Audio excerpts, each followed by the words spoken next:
Good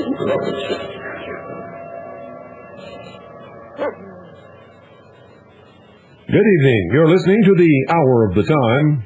I'm William Cooper. Once again, folks, make sure that you have pen and paper by your side, because once again we're going to talk about something that you need to know, and something that also some people are going to find extremely controversial. Be that as it may, we're still going to talk about it. I'm tired. We took the dogs up on top of the mountain today to run and play in the deep snow, and got stuck twice, and that's with a four-wheel drive vehicle. It was a lot of fun, and I worked my tail off getting out of there. So I'm a little bit sore and very tired. So I hope that will take that into consideration if I make some mistakes tonight. We're going to be discussing British Israelism, known in this country as Christian identity. It is a racist doctrine that proclaims a master race, descended from the house of David, actually farther back than that. They claim that they are the descendants of Seth, and that everybody else in the world are the descendants of Cain. And if you ain't one of them, you ain't nothing. You ain't nobody, and they don't want you around. Simple as that. They're racist in everything that they do and say, although if you ask them about it, they will tell you that they are racialist. And that they really don't have any objections to other races, they just don't want to live with them. And I'm here to tell you that's the biggest bunch of BS you ever heard in your life. If these people ever came to a position of real power, by real power I mean control, they would destroy anyone who doesn't believe as they believe, who doesn't look like they look, and isn't of their race.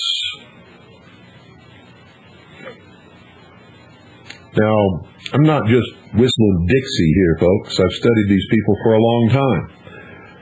I didn't even really know they existed until I started doing my radio broadcast. And all of a sudden I started getting pamphlets and books and letters of congratulations from these people who all thought for some reason that because I opposed the tyranny of those who would destroy this country, that I was somehow one of them. And when they found out that I was not, that I was part Native American, and that I was married to a Chinese woman, I got baskets full and bushels full and big boxes full of the most vicious, vile, despicable, uncouth hate mail that I ever imagined anyone could ever get in their entire life, or that ever existed. I just simply did not know that this type of thing was going on. And they even attacked my wife and children for no reason at all other than they are who they are. And so I thought, gee, I better find out who these people are really quick, because they're dangerous. They want to destroy my children simply because they're not pure Aryan. Now that made me very angry, and makes a lot of other people angry also. They claim that they are the true Israelites. Now this is the strangest claim I've ever heard in my life, ladies and gentlemen, because I've never met one of these people who speaks Hebrew, who actually celebrates the actual Hebrew holidays that the Israelites practiced. They can't read Hebrew, and they mistranslate all the time. Of course, they mistranslate in their favor, but nevertheless, they mistranslate all the time. They'll take somebody else's translation and twist the meaning to mean what they want it to mean, because they don't really understand the original Hebrew. They are descendants of Northern Europeans. Now, this is really easy to research, folks. Anybody can do it. You can go back and research the records of the Roman Empire when they went into Northern Europe, when they met the Celts and the Picts and the Gauls and the Teutonic tribes of Germany. These were not Hebrews, ladies and gentlemen. They were not the descendants of Hebrews at all. These were wild men. And I mean wild in every sense of the word. They went into battle stark naked, covered with clay. The Picts were famous for that. I could go on and on and on. They were steeped in nature worship. None of the original religious aspect of the Hebrews came into play with any of these tribes whatsoever.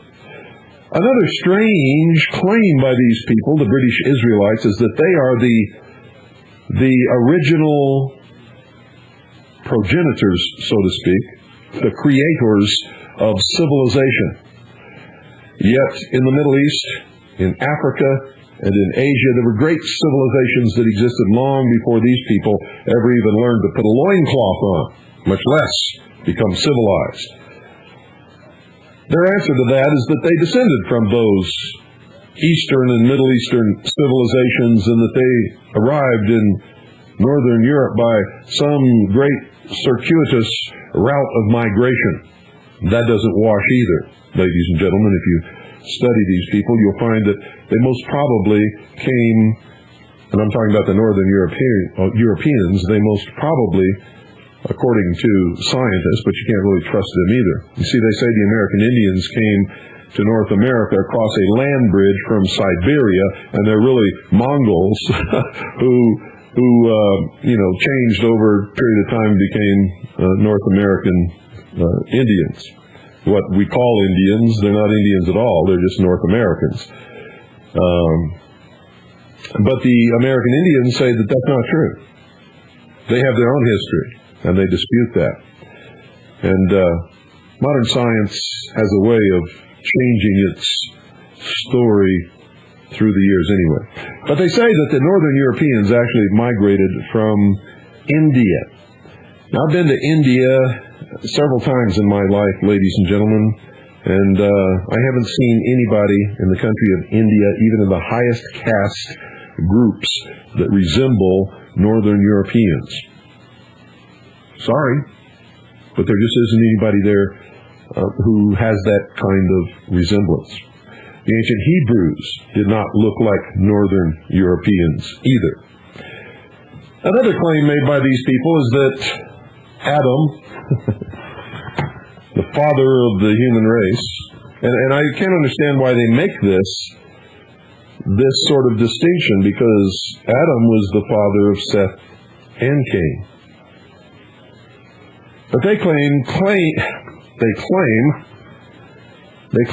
Cain was not produced by a union between Adam and Eve, but by a union between Eve and Satan. And they claim that Cain was the offspring of that union between Eve and Satan. It's all baloney, folks. It's the biggest crock of baloney that anybody's ever spouted ever in history. One of their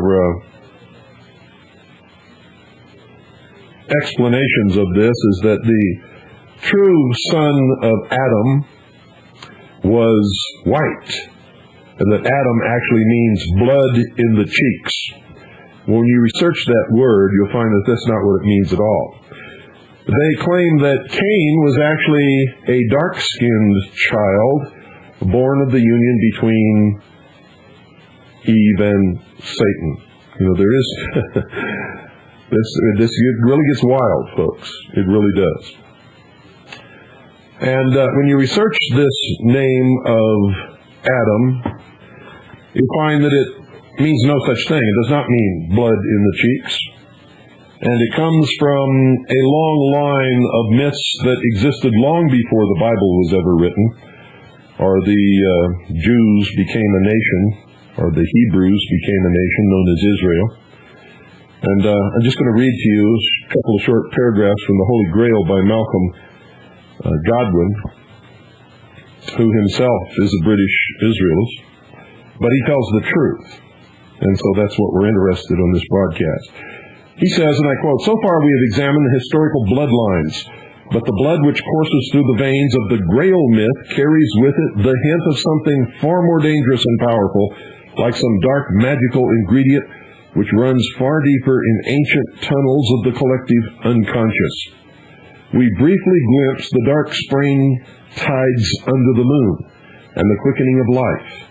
At the time when the Grail legends first appeared, it was generally accepted that the blood women spilled at the moon was responsible for new birth. They didn't know the biological functioning of the sexual organs or the process of the creation of a fetus in the womb. They had no idea at that time. So they believed that the blood women spilled at the moon, or their menstrual period, was responsible for new birth. Here's what he says about that. Blood which was retained in the womb was believed to coagulate into a child. Even Aristotle claimed that human life is a coagulum of menstrual blood, while the Roman Pliny, author of the Encyclopedic Natural History, insisted that it formed the material substance of generation. This curious notion was still taught in European medical schools only 200 years ago, ladies and gentlemen. Far earlier, the ancient Mesopotamian goddess Ninhursag was said to have created humankind out of clay mixed with her, quote, blood of life, end quote. The Jews, the Muslims, and the Christians borrowed this and similar creation myths to form their own. Now listen to this carefully. Remember, this person is a British Israelist. And he says, quote, even the name Adam can be traced to the feminine Adama, A-D-A-M-A-H, meaning bloody clay. So there you have it. And when you trace it back yourself, you'll find the same thing. It does not mean blood in the cheeks. Never did mean blood in the cheeks. Cannot mean blood in the cheeks.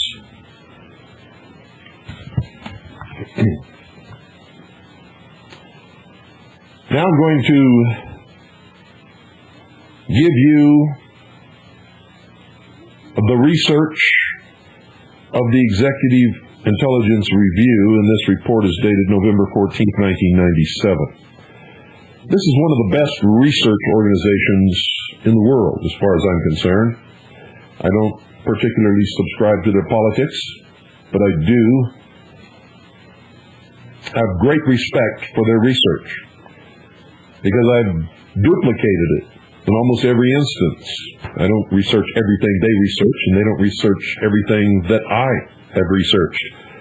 But when we both research the same thing, the results are identical, which means these people are looking for the truth as I am, and they're not trying to put something in there that's not there. They tell it like it is.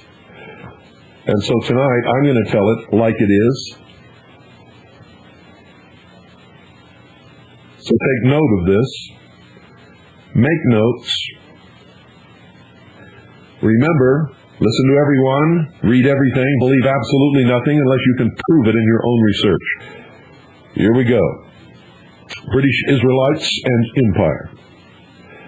One of the most glaring examples of British intelligence-sponsored psychological warfare against the United States is the bizarre ideology called variously British Israelism or Christian identity. Victims of this foreign-sponsored ideological virus can be found to hold key positions in the Patriot movement and other movements which may be committed to the destruction of the American Republic. Not all patriots are Christian identity or British Israelism. And I can assure you that British Israelism and Christian identity people who call themselves patriots are not. They have no interest in restoring the Constitution for the United States of America, ladies and gentlemen. They want to split this country, and they want the Northwest 4 states the 4 states in the northwest corner of the United States as their own nation. So all of these people running around calling themselves patriots, who also believe in Christian identity or British Israelism, are liars. They are lying to all of us.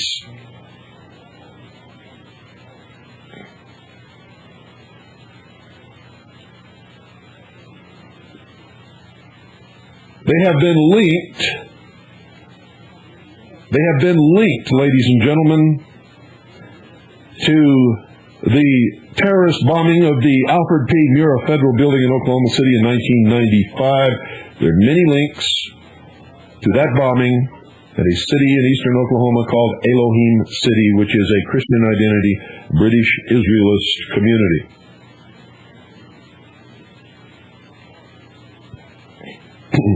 And more broadly, a significant portion of what today claims to be Christianity in American society is consciously or unconsciously based on religious belief structures designed by the British colonial office to undermine Christianity in general and the American Republican form of government in specific. British Israelism is a syncretic organization which in its simplest variant claims that the Anglo-Saxon Celtic race is the true 10 lost tribes of Israel, that the British sovereign is descended from King David, and that as such, an all-encompassing British Empire is biblically prophesied to rule the world in the few final days before Jesus Christ touches down on the Mount of Olives and ends human history. That's what they all want you to believe. None of it is true. They are not descended from King David. They are not Hebrews. They are not the 10 lost tribes of Israel. The tribes of Israel, folks, were never lost in the first place, in case you didn't know that. None of them were ever lost. The Bible does not say that they got lost. It's a scam. There are many variations on this theme. Some versions say that the horrors described in the book of Revelations have begun, and others believe that the tribulations are yet to come. Almost all, even the militant anti-Semites, look to the Mideast, to Jerusalem, and yearn for the final rebuilding of Solomon's temple, which will be the incontrovertible sign that the end of the world is nigh. These people are also rabid Zionists, ladies and gentlemen. The roots of British Israelism are obscure, but some trace it to the late Elizabethan period in England, a time which coincided with the consolidation of the Church of England and the beginnings of Britain's maritime empire, as well as the creation of a full-time secret intelligence service. It's also the time, ladies and gentlemen, when the Royal House of England had to come up with some legitimate reason to oppose the Vatican and the Pope and pronounce their Anglican Church the real and only true church. And remember, there was no need for an Anglican church until Henry VIII wanted to get a divorce. And the Pope said no. And that was the beginning of all of this. You see, all of a sudden, King Henry VIII told the Pope to go stick it where the sun don't shine. And he divorced his wife anyway under the Anglican Church. And you all know the story of the opposition in England and what happened to them.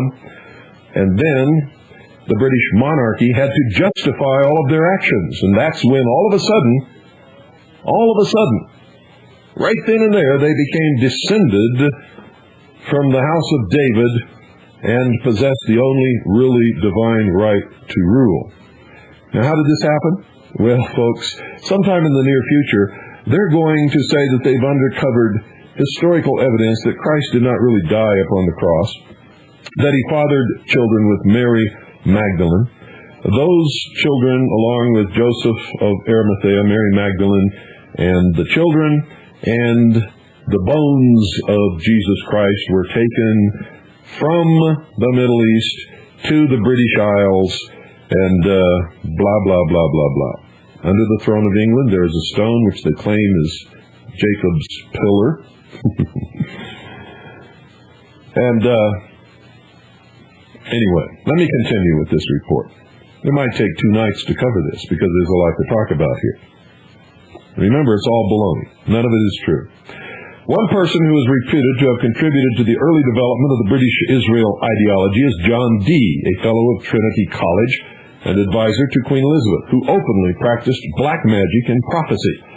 He was among the first to talk of England as an empire. Also, Sir Francis Drake, Elizabeth's favorite pirate, was notoriously partial to describing the fledgling empire of England as Israel and the New Jerusalem. You see, folks, if they can use these terms and convince the rabble, that's you, in case you didn't know that, the socialists call you the masses, if they can convince you that it's all true and you believe in the Bible, then you have to bow down to these people and let them rule you. You see, one of the first mind control operations. The beginning of the 17th century saw the rise of hundreds of cults across Europe. The majority of these, including what would later be known as British Israelism, can be traced to the efforts of Venice's top psychological warfare officer, Paolo Sarpi. Venetian strategic interests demanded that Europe be kept controlled and divided, and that the scientific breakthroughs of the Renaissance and the implication of those breakthroughs for the growth of human mental freedom had to be destroyed. You see, Venice had long learned that manipulation of religion is one of the most potent methods to control societies. Heck, the Pope had known that from the 3rd century, when the Emperor Constantine called the Council of Nicaea, and they sat down and determined what were going to be the books of the Bible, and burned and destroyed and searched out and hid or completely obliterated everything that opposed what they chose to be in the Bible. There was no Bible before. There was a whole bunch of different books that all were written by different authors that claimed to tell the real history of the religion. Not just the Christian religion, but all the other religions. And the Pope, over the years, combined the early teachings of Christ, the teachings of the early church, with all of the different pagan religions to create what is known today as modern Christianity. He even changed the day of worship from the 7th day, which is Saturday, ladies and gentlemen, to the first day, which is the venerable day of the sun, in order to pacify the sun worshipers and bring them under the control of the Catholic Church. Don't think so? Well, get your head out of the books that are written by those who want you to believe in them and start studying the real history of the world, and you'll find out that it's really true. Heck, the Pope even changed the 10 Commandments, which Moses claimed were handed down to him from God. Now that's pretty arrogant, don't you think? Now, I'm not anti-Catholic. I'm just pro-truth. I don't care which religion you worship, as long as you do it in the light of truth. And if you choose to worship a mixture of truth and lies, or all truth, or something in between all of that, I don't care. But all you're ever going to get from me on this broadcast is the truth. I'll fight and die for your right to worship at whatever altar, whatever God you choose. Because that's the only way I know I can have the freedom to worship at the altar and worship my God when and how I choose. You see, if I take your right away from you, I've also taken it from myself. But I've also learned over the years, ladies and gentlemen, that to live in a lie is to live a life already dead. And there is no such thing as choosing the lesser of two evils. Evil is evil. And if you choose evil, whether it's lesser or greater, you are living an evil life. I choose truth. And I hope you do too.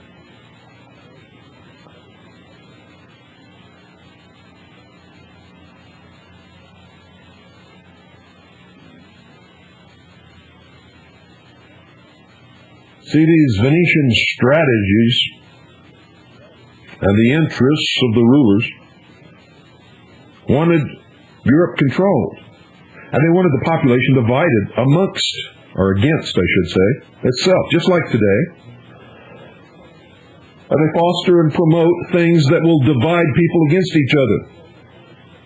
They didn't want the scientific breakthroughs of the Renaissance. And any of the implications of those breakthroughs for the growth of human mental freedom to flourish, they had to be destroyed. These things were dangerous to those who ruled. Just like this broadcast is dangerous to those who rule today. What you're hearing on this broadcast, or what you always hear on this broadcast, is the reason why William Jefferson Clinton, President of the United States of America, called me the most dangerous radio host in America. If you don't believe that, check around. Rush Limbaugh read it. It was written in a White House memo. Rush Limbaugh got a copy of it, read it on the air, right after the Oklahoma City bombing, in an effort to demonize me and vindicate himself. But whatever the reason, it was the greatest feather in my cap ever. It's a great compliment to me to have been so honored.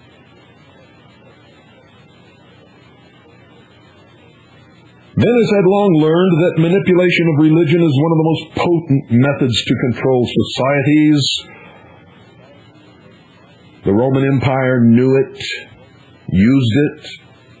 It's being used against you today, ladies and gentlemen.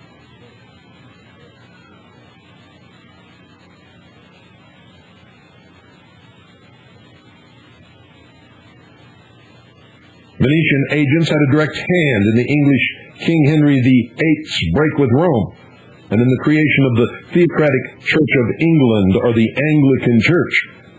Venice, you see, was crucial to the transformation of Martin Luther's ill-formed movement into a Europe-wide Protestant schism, and Venice was equally pivotal in shaping the Vatican's countermeasures, thus ensuring decades of religious warfare.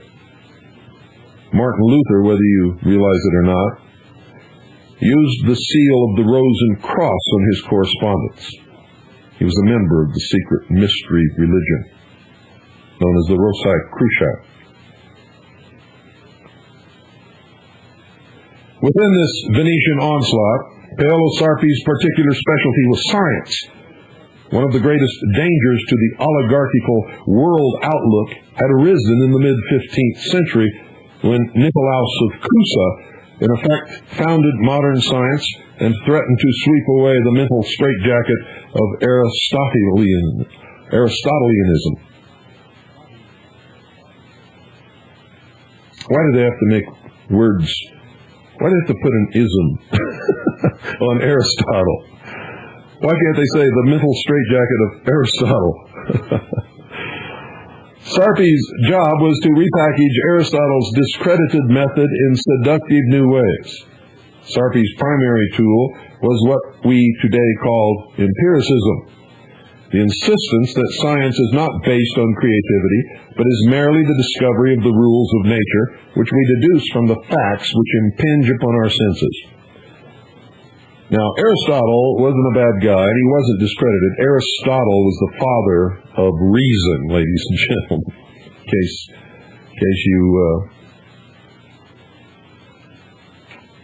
you believe what the EIR said right there. As a skilled intelligence operator, Sarpi did not simply create one ideological package, but several. Then, whichever one took hold could be further sponsored. Some cult variants were designed to appeal to scientists and had little to say about religion. Others were openly religious. Some flavored for Catholics, some for Protestants, and yet others were meant to draw in people who were confused about religion in general. Sarpi relied heavily on the ideas originally developed by Gnosticism.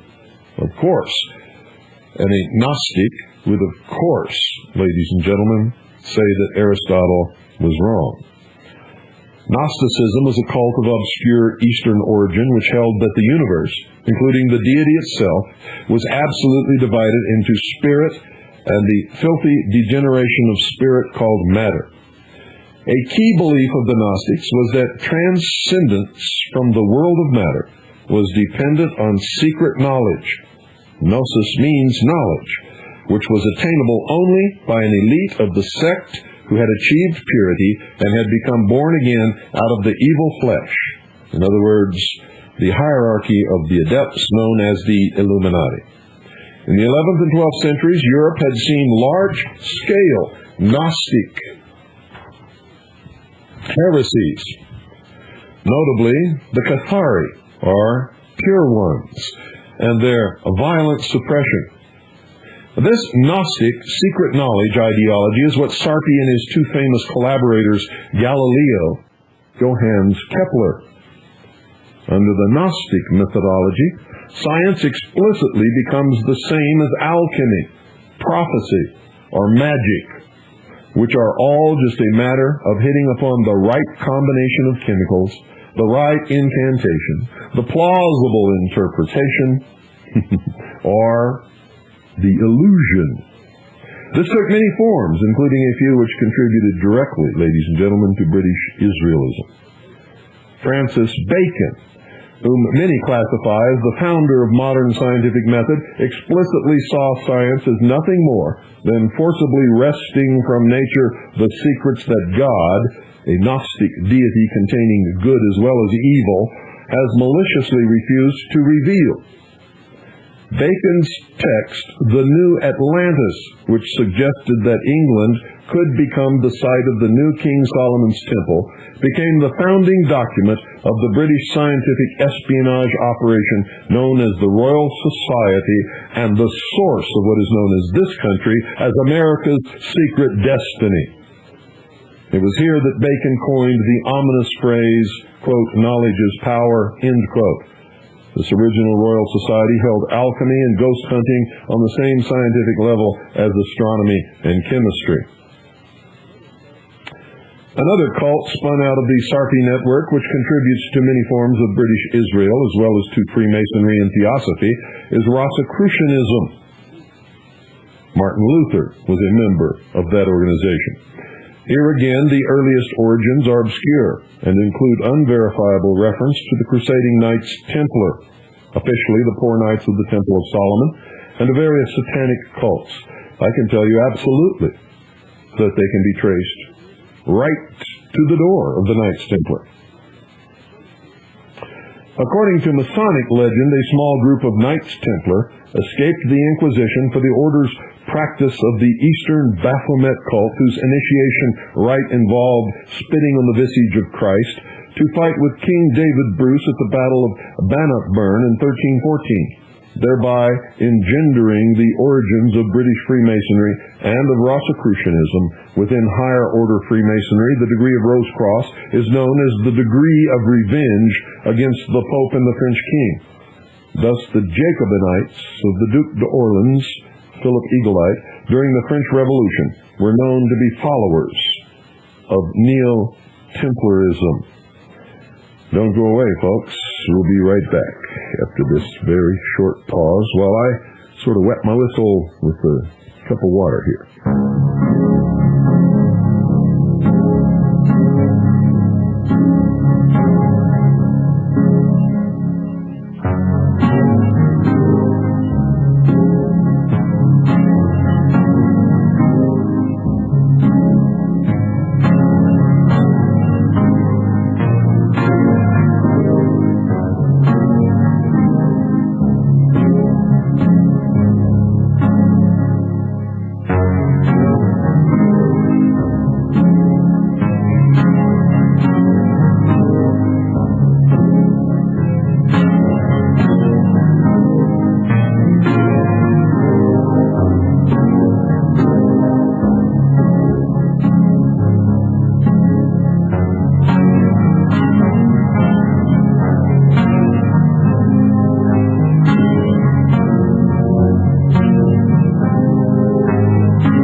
Remember, folks, if you're search for a militia to join, if you find a militia that tells you that you have to be a Christian to be a member of that militia, it's not a militia, it's a religious army.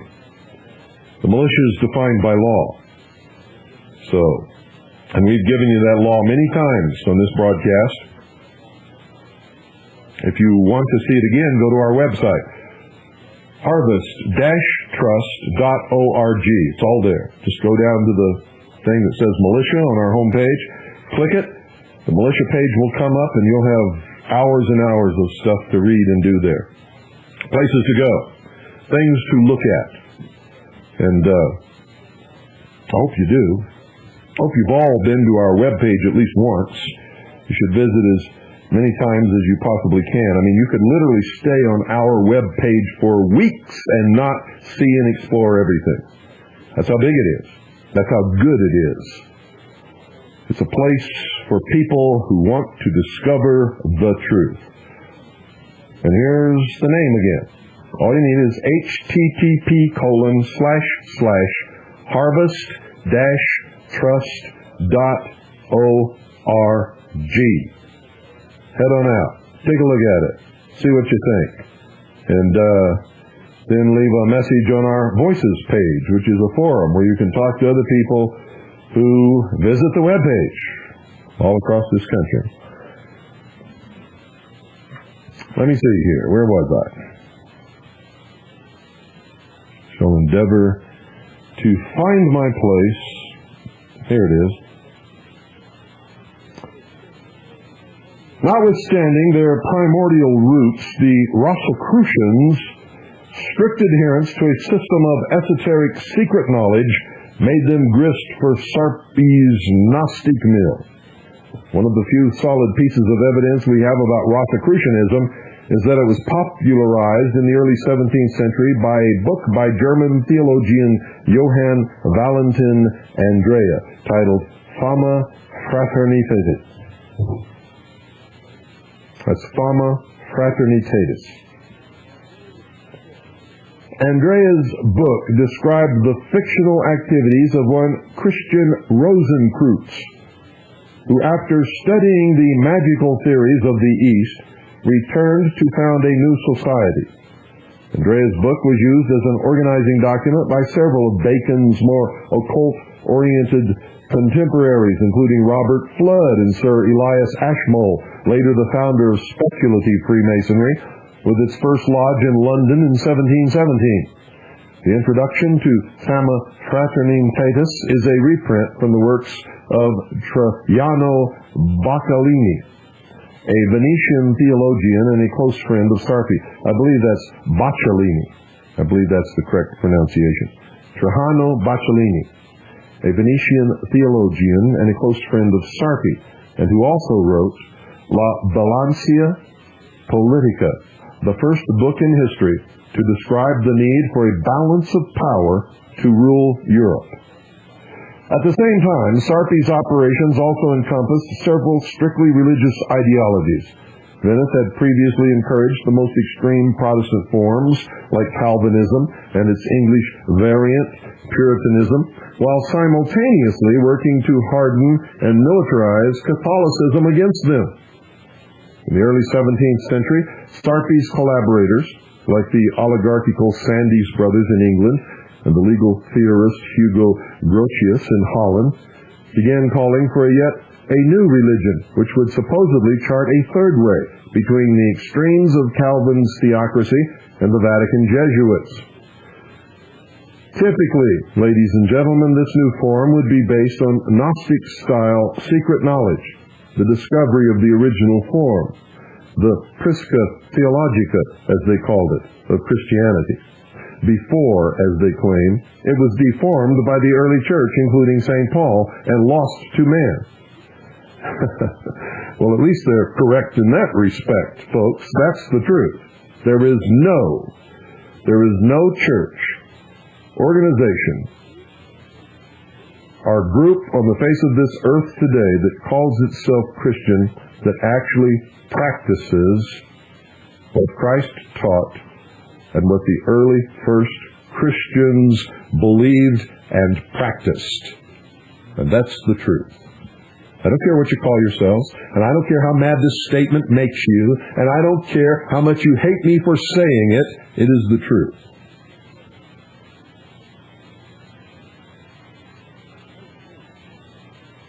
I was amazed because I was baptized in the Southern Baptist Church in Midwest City, Oklahoma, when I was, 13 years old, I believe.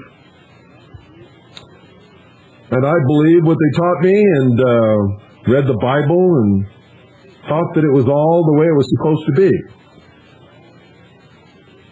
And I had been around to other churches, had been to many other religions, as a matter of fact. In my travels with my father as a boy, he was an Air Force officer, and for most of my boyhood, we lived in foreign countries. And so I got a good exposure to most of the religions of the world. I can remember when we lived in the Azores Islands, which are Portuguese. The maid used to take us on Sunday to the Catholic Church. And so I was exposed to these things. It wasn't until I really began researching the history of the world, and believe me, folks, I did not want to find what I found. I was not looking to prove myself or my religion wrong. Not at that time. Today I'm looking for the truth. I don't care what gets proven wrong, because I've learned that most of us live our entire lives in a complete fantasy, in a complete deception of lies and manipulations, without even knowing it, never looking to see if it's true or not. Most of us belong to the church we belong to simply because our parents did, or as a young and impressionable age we were proselytized or recruited into it. And usually when we're recruited into it, we're not told the truth. We find that out sometime later.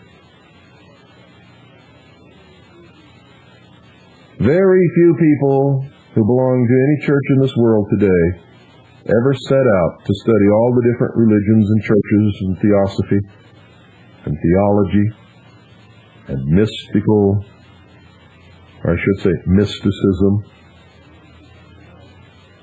in order to find out which one is really telling the truth and which one is really the right one for them to belong to. It doesn't happen. Whatever church they end up in becomes the only right church with the only correct dogma and the only right message and the only path to heaven. Everybody else is going to hell. Isn't that the way it works?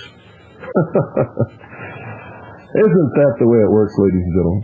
And of course, every preacher and every member of his church can pick Bible passages out of context to support whatever it is that they say is right. Without fail, they can all do that.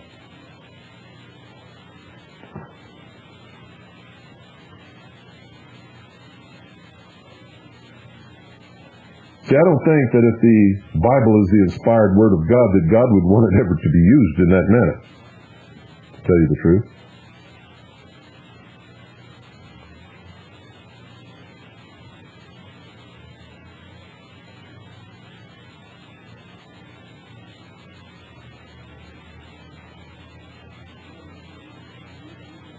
The writer Edwin Sandys even stated that this new religion should be an amalgamation of the Church of England, plus the kind of Catholicism then practiced in places like Venice.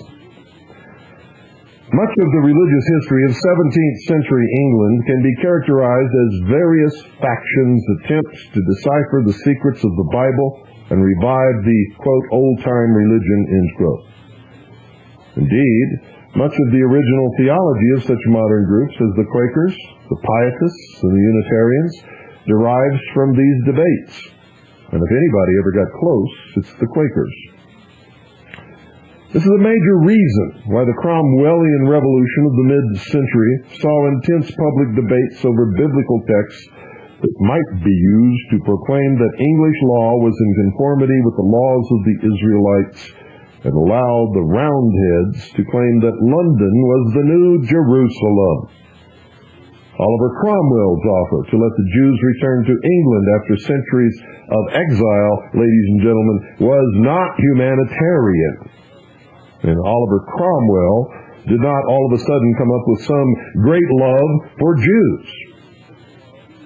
It was made in the hope that the Jews could somehow reveal their biblical secrets, and that somehow this action would give legitimacy to the claim of the royal house of England to be direct descendants of the house of David and the real Israel. John Milton's intense study of the Kabbalah and other Jewish esoteric texts was to the same end. And the Kabbalah, ladies and gentlemen, has become the basic tenet of the secret religion of all of the so-called secret fraternal orders and secret societies of the world. Even after the monarchy was restored in 1660, the debate merely intensified. Typical is Sir Isaac Newton, who was devoted to the search for Prisca Theologica, a Freemason in the tradition of Sir Elias Ashmole. Newton studied alchemy and corresponded with John Locke on the subject. Like Archbishop James Ussher at the beginning of the century, Newton claimed to have divined the secret chronology of the Bible. In his book, The Chronology of Ancient Kingdoms, Newton presented a scheme for the rebuilding of Solomon's temple. Many of Newton's last years were spent writing notes for a book of prophecy based on the revelation of St. John, in which he described the ultimate destruction of the Antichrist, by which he meant the Roman Pope. By Newton's time, England had not only taken over the oligarchy's imperial mantle from Venice, it had also become the cult center of the world. And just as Sarpi had planned, the corruption of the religious belief was vital to the corruption of scientific understanding. A very large reason why Newton's empiricist theories became so widespread was that they conformed to the new corrupt theologies. Indeed, the English clergy and their colleagues became Newton's greatest popularizers. The one person who fully understood this was the greatest scientist of his day, Gottfried Leibniz. When the Royal Society realized that they must use Newton to destroy Leibniz's influence and began an international defamation campaign, Leibniz responded in a famous series of letters to Newton's friend Dr. Samuel Clarke. And it is telling that Leibniz opened what was to be one of the great works of science with the line, quote, "Natural religion itself seems to be declining in England," end quote. Understatement, don't you think? There are millions of Americans, ladies and gentlemen, who are now involved in Pentecostal, charismatic, and millennialist religious activity, including some who may be reading this right now. Having good feelings about those activities is not enough. That can be pure salesmanship. Simply knowing that your group is involved in good works is not enough. The New Testament warns against that kind of thinking. There are a lot of wolves in sheep's clothing these days, demanding that you look beneath the surface and find out what are the core beliefs of your congregation. You may be shocked to find that your co-religionists have ideas which make it impossible for them to understand any kind of real research on this issue. Ask your minister or your priest or your friends and find out. Start a fight and do it intentionally, because that's how the truth comes out. Very quickly, you will see some lies flung out in defense. The single most important test is what your congregation believes about man being in the image of God. This point is often taken for granted because the Scripture tells us that God made man and woman in His image, and therefore, if you believe Scripture, you believe that. Not so. There's a lot of Protestant denominations that believe that Adam and Eve were made in the image of God, but that this image was hopelessly tarnished after their fall. Therefore, some say only the saved are truly in the image of God, and the rest of humanity are second-class souls. Now, this kind of thinking often afflicts the person who is loudly opposed to anything that would take a life before birth, theoretically saving an elected soul, but who cannot muster much care for those lazy souls that God has apparently abandoned to their fate. And another important clue to what your congregation really believes can be found in their understanding of the role of reason in the worship of God. For instance, many people who call themselves fundamentalists become quite agitated at the mention of Philo, the Jewish philosopher of Alexandria, of the church father Augustine, the best-selling apocalyptics Hal Lindsey and John Walvoord have both written tracts against Philo because the Platonic philosopher proved that any attempt at scriptural prophecy was a narcissistic and impious attempt to make God conform to man's schedule. Scripture, said Philo, was a metaphor. And I've said it many times on this broadcast. It's true. Subject to a deepening interpretation as man grows in understanding. Augustine usually gets a blast for subscribing to Philo on this and related points. But what really perturbs the apocalyptics is Philo's and Augustine's absolute insistence that worship can never be irrational. As Philo beautifully puts it, God insists that his worshipers offer him only the first fruits. And for man, says Philo, that first fruits to be offered must be our creative reason. That's a sidebar written by Michael Minnesina.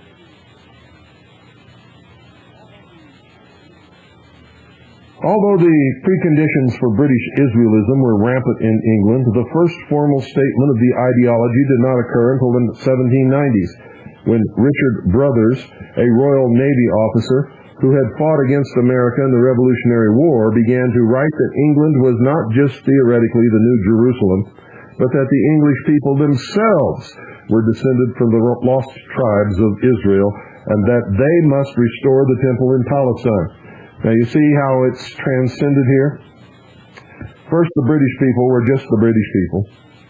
Then all of a sudden, when Henry VIII could not get a divorce, he broke from the Catholic Church and had to have a reason why his church could exist and was superior to the Pope. That reason was that the monarchy was descended from the house of David, and that England was, ladies and gentlemen, the actual 10 lost tribes of Israel, and London was the New Jerusalem. None of it true. Later, a British sea captain says that it is the English people themselves. Never mind that there was never any lost tribes of Israel. They can all be accounted for. Every one of them, folks. And he said that they must restore the temple in Palestine. The time for such theory was not ripe. Brothers was suspected of being a radical and was ultimately confined to an insane asylum. But his philosophy is exactly what has been adopted. And now it's not just the English people, ladies and gentlemen. It is the Aryan race, comprising all the Anglo-Aryan peoples of the Northern European continent, and all of those descended from those people who occupy the North American continent in the United States of America and Canada. So it's gone through 3 stages. But we're only at the second stage here in what we're studying. Oh, I bet there's some angry people out there. I bet they're really just seething. They don't like me. One night, ladies and gentlemen, here's my lineage. I'm English, Scotch, Irish, Native American. My wife is Chinese. My children are English, Scotch, Irish, Native American, and Chinese. Okay? I'm not Jewish. I'm not Hebrew. Never claimed to be. There's nobody in my family tree that we can find who is Hebrew or Jewish whatsoever. If I were, I would be just as proud of that as I am of being Native American, English, Scotch, and Irish. And I would be just as proud that my children would have that blood in them, because people are just people, folks, until they're sucked into these scams and manipulations, and it's used to control them, and then they use it to control others, and then they become bad and evil people. You see? But one night, Pastor Pete Peters, one of the biggest leaders of the British Israelist movement in the United States and what's called a Christian identity, did a whole radio broadcast about how me and anyone else who criticized the British Israelism in this country are Jews. And he even had a phone call from somebody who said that he had read my book, and in my book is a picture of my mother and father. He said, my mother and father look like Jews, therefore I must be a Jew and they're Jews. Well, my mother and father don't look like Jews. There is a stereotyped image of Jewry. Some Jews fit that a little or a lot. Most Jews look like everybody else walking down the street, and you wouldn't be able to tell them apart, no matter if you had a divining rod and a crystal ball. That's the truth. But anyway, my mother and father don't fit that stereotype, neither do I. And most Jews don't either, ladies and gentlemen. The point is that these people are just absolutely rabid in the methods that they use to pull anything out of thin air that will legitimize their position when they can't sit down and prove it with facts and argue it with reason. And so since I've been one of their greatest critics ever since I discovered who they were, when they sent me bushels and bushels of hate mail, threatening to kill me and my wife and my children, labeling me as a race traitor, saying my children were mongrels and that they were fourth-rate animal people, and what do they call them? Mud people. Called my children mud people, and said that they should be exterminated, and they had no intelligence whatsoever. And every time I see these people, I see their children. It's amazing that my daughter could read when she was 3 years old. She's 7 now and reads better than most high school graduates, college graduates, I meant to say, and I mean that sincerely. And when I see these people, their excuse for not having their children already brought up to that level is that they're not old enough. Good night, folks. I just can't do this anymore. We'll continue where I left off tomorrow night, and we'll see what happens then, okay? Don't you think this is interesting? God bless each and every single one of you.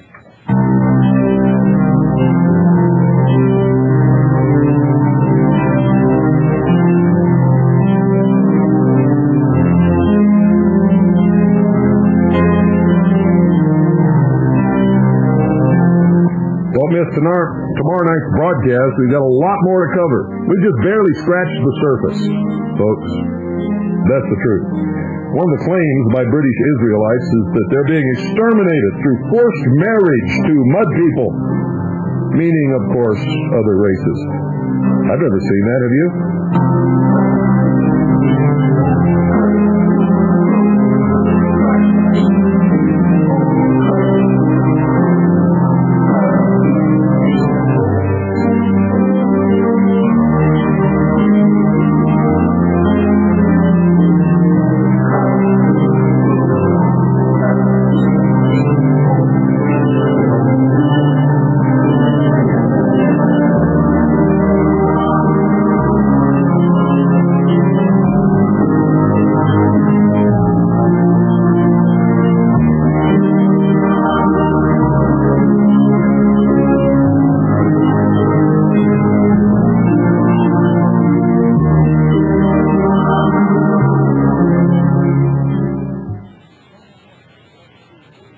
You're listening to 101.1 FM Eager, classic radio like you always wished it could be. Sagebrush everywhere, granite fires are standing all around. I tell you folks, it's heaven to be riding down the trail when the desert sun goes down. Cactus plants are blooming